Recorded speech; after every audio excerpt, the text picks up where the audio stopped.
Revista Nutri Online, sua revista eletrônica de nutrição. Oi, gente, estamos aqui agora com uma entrevista verdadeiramente muito especial.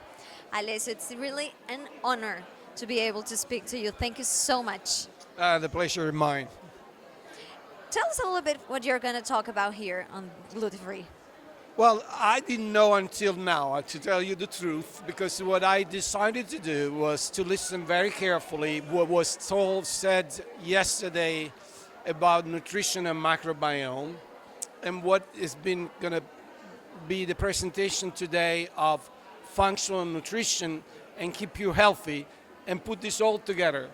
So fundamentally, what I would like to really focus on my lecture today is to really, summarize how nutrition, in terms of quality more than quantity, it will be important, and mechanistically why, to keep us healthy. So in other words, to really have an understanding how, with a specific nutrition, you can really shape your microbiome in a way that, based on your genetic background, you don't switch your genetic predisposition to clinical actuality, rather than you keep yourself just in a predisposition without developing diseases.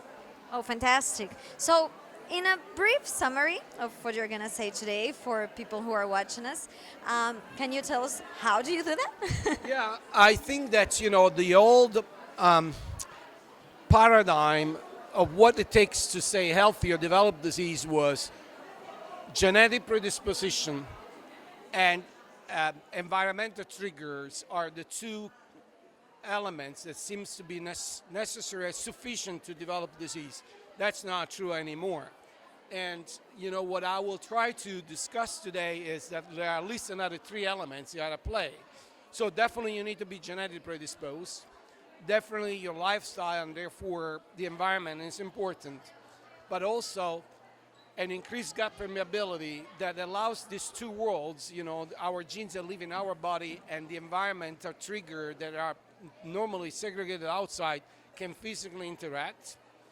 A fourth element will be the immune system, that it's extremely important to fire inflammation that is the common denominator of all disease of humankind.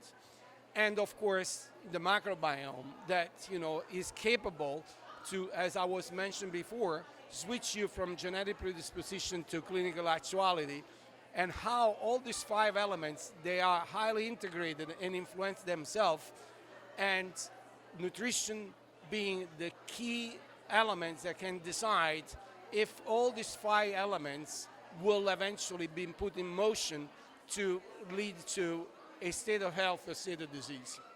Fantastic. And in order to take these key elements and go to the state of disease or health, the nutrition that we need to focus on is mainly on quality.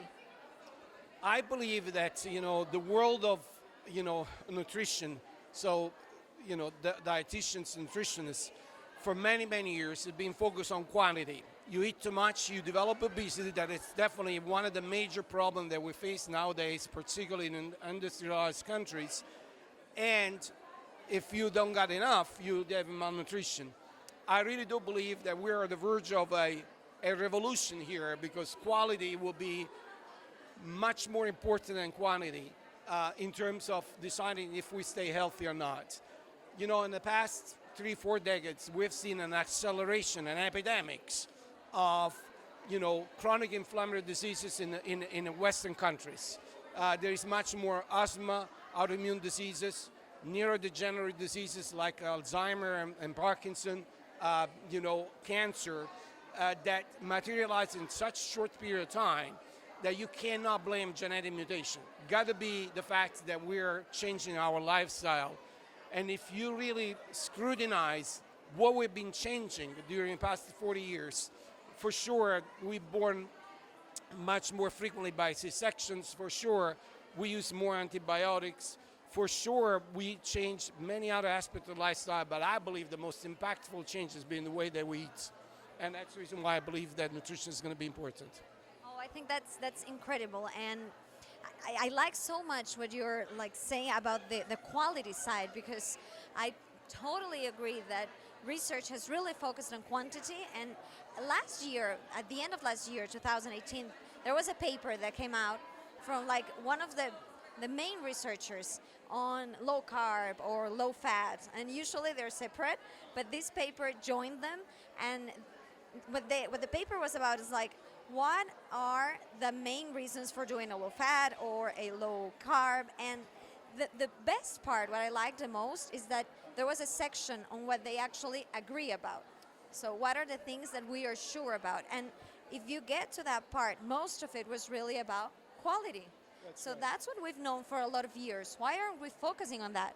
Well, again, because we didn't have enough knowledge. You know, all the diets that you mentioned, your low carb, low fat, gluten free, ketogenic diet, the paleo diet, they have been implemented with give it a try, but not mechanistically understanding what you're doing. The reality of the story, again, is that by making these dietary changes, you feed a different microbiome, and with that, you activate or suppress specific pathways. The challenge and opportunity in the future is to understand which pathway you're turning on and off, and how they can eventually keep you healthy or not. You know, talking about papers has been an instrumental paper that I believe that people should really read very carefully, that was published on Lancet, a few weeks ago, that look at hundreds of thousands of people worldwide to try to understand what is the most impactful reason why we got sick.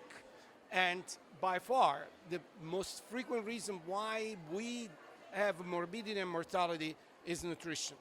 So 1 out of 5 individuals in the world have problems in terms of health that are all related to quality of nutrition. So for me, this is a strong message that we've been doing so much of disservice in the past 40 years to the humankind in terms of nutrition, that we better wake up and think about quality of nutrition as a easy, affordable, and attainable goal to implement and increase quality of life for individuals. The goal is not to live long. The goal is to live long and healthy. Otherwise, why you live long?